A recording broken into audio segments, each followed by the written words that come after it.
pain, physical pain, is surely less manageable, less controllable by our mind, by our consciousness, than emotional pain. We need to understand it in this way. It's all a matter of what is the least material and what is the most material. You see? So our spirit is the least material, and therefore it is the easiest to handle. It has no hindrance, it has no density. Then below the spirit, there is the mental world, our thoughts. Thoughts, they are still between spirit and material fluctuations, you see? So thoughts they cause less emotional reaction, and therefore they create less sensations. So thoughts as concepts, they are still quite manageable by our consciousness. Below thoughts, there are emotions. Emotions exist between the spirit and dense matter.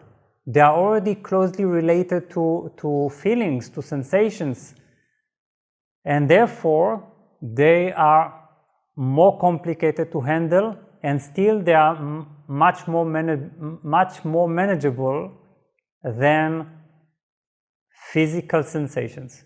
So physical sensations, when they consolidate into actual pain, I don't know, migraine, or some kind of more dramatic pain, then it is the least manageable by our consciousness.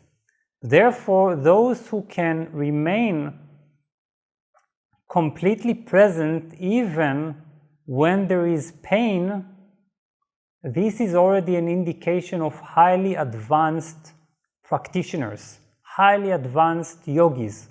It's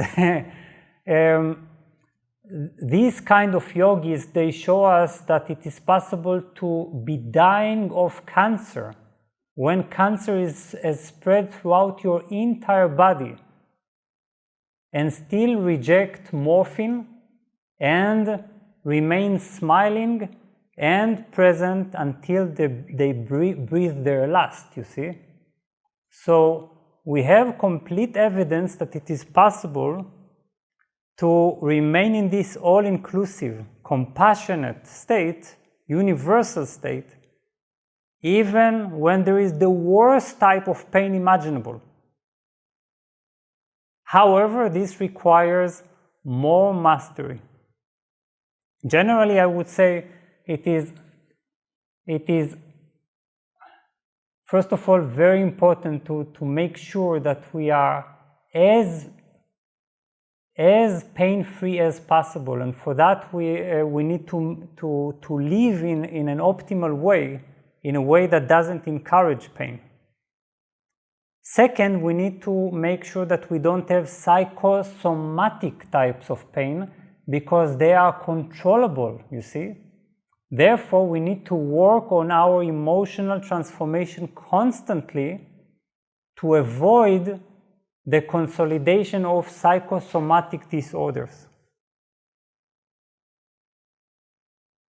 And third, we need, yes, even when we have intense pain, we need to try at least a bit, at least a little, to challenge even this horrible contraction by practicing meditation, you see?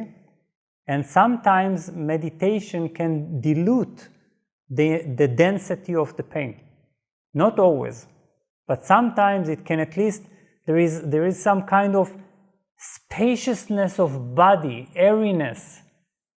The body, instead of feeling so material, suddenly feels airy enough. There is space within, that is literally felt within each atom and within the molecules. So there is breathing space, and in it the pain can be significantly relieved. Therefore, we should challenge even this notion that when we're feeling physically terrible, that this is not time for meditation. This is time for self-pity. You see? So we are even bigger than our physical pain. Yes, so thank you for asking.